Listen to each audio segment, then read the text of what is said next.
Hola queridos y queridas estudiantes, bienvenidos a una nueva clase de lengua y literatura. Espero que se encuentren muy bien junto a su familia. Esta semana iniciamos la unidad 2, la solidaridad y la amistad.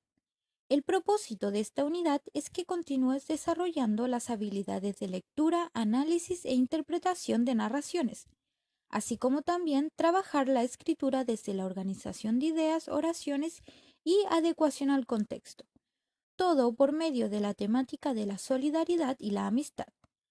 Por lo que el objetivo de esta primera clase es conocer e identificar la voz del narrador y las voces de los personajes de una historia, siendo las habilidades para trabajar, conocer e identificar, porque en primer lugar conoceremos los tipos de voces de un texto, para luego identificarlos en una actividad. Así que comencemos. Entonces, en la clase de hoy trabajaremos la voz del narrador y las voces de los personajes.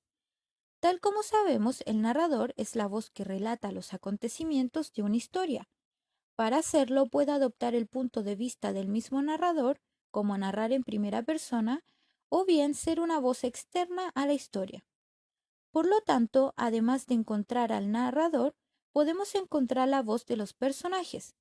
Esto se logra a través de diálogos en donde los personajes logran expresar sus intereses o sentimientos.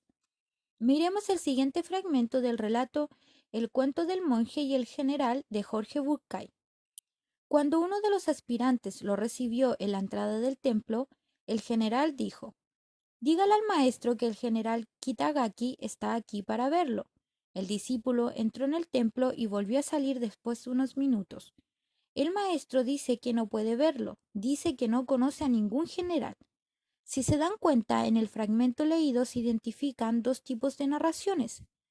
En primer lugar, se aprecia en el párrafo cuando uno de los aspirantes lo recibió en la entrada del templo, que está relatando los hechos, la voz del narrador. En cambio, los párrafos dígale al maestro que el general Kitagaki está aquí para verlo y el maestro dice que no puede verlo, se aprecia un diálogo del personaje. Por ende, la voz que está narrando es la del mismo personaje. Hay ciertos marcadores que nos indican la intervención de los mismos personajes, como por ejemplo utilizar el verbo dijo junto con el signo ortográfico de los dos puntos, pues indica que se dirá textualmente lo dicho por el personaje. Además, cada vez que interviene la voz del personaje se utiliza el signo ortográfico de la raya.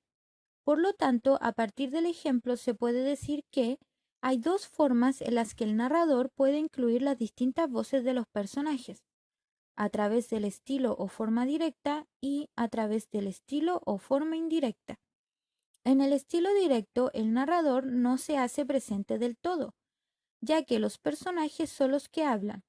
A partir de este estilo, el lector logra saber lo que piensa y siente el personaje en primera persona, tal como en el ejemplo del inicio, ya que en esa ocasión se emplearon dos marcadores ortográficos para indicarnos el inicio y comienzo del diálogo o discurso de los personajes.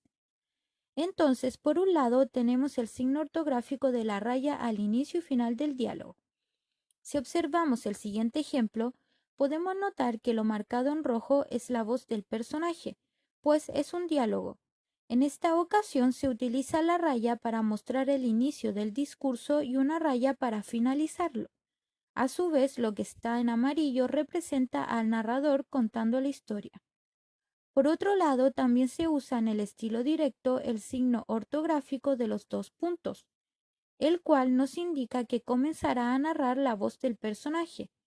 El diálogo del personaje puede ir en entre comillas para representar que se está diciendo algo textual y literal, tal como sucede en el siguiente ejemplo, en donde se dice textualmente lo que decía el señor Bart: ¡Qué preciosidad! Parece una muñequita.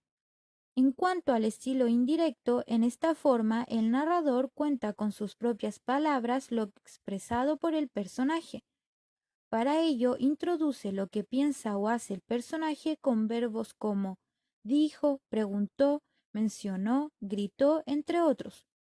Por ejemplo, en el siguiente fragmento, el narrador comunica con sus propias palabras lo dicho por los personajes de la historia.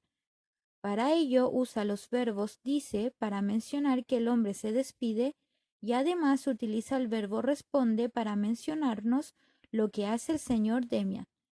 En este otro ejemplo sucede lo mismo. El narrador nos cuenta con sus propias palabras lo que dicen los personajes. En esta ocasión usa el verbo exclama y agrega que. Después de tomar apuntes de la guía teórica, recuerden realizar la siguiente actividad en su cuaderno. Para ello, primero deben leer varias oraciones e identificar si están en estilo directo o indirecto, y seguidamente leer un cuento para responder preguntas relacionadas con el mismo tema. Espero que este video les ayude a comprender de mejor manera el contenido. Un abrazo a todos y a todas.